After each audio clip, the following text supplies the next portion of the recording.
ng panghuli ng isda yata ito. Tatanungin ko kung para saan yun, pero palagay ko panghuli ng isda.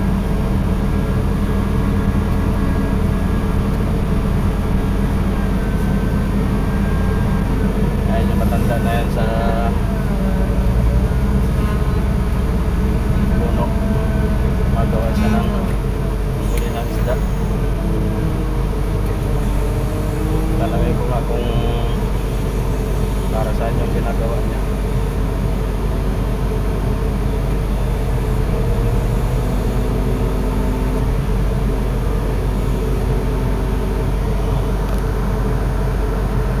Ayun siya sa puno. May ginagawa siyang parang bubuyat ang tawag dito sa atin.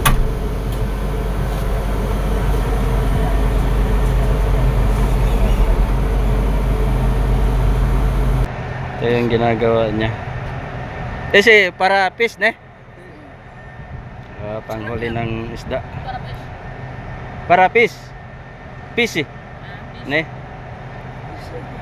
Para fish. Fish. Ah? Ish. Is. ¿Cómo se llama ese? Mucho.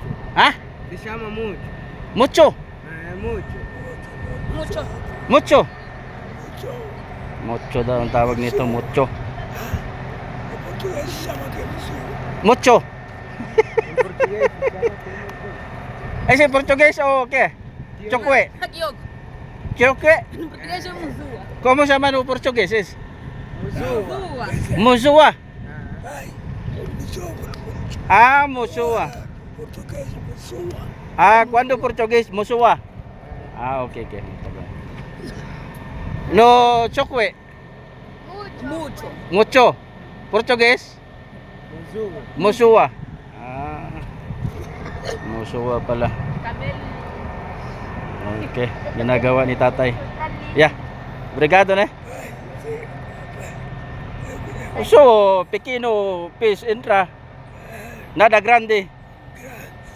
Cuando grande es posible ese todo comer con pez. Ya. Okay.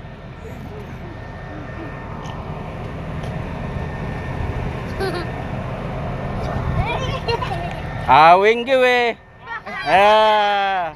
Wingi we na? Ha? Tambing po sa wingi we na? Yeah.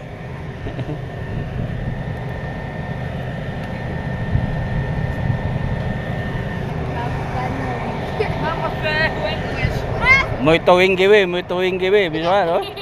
Ha? Bose. Wingi we? Now.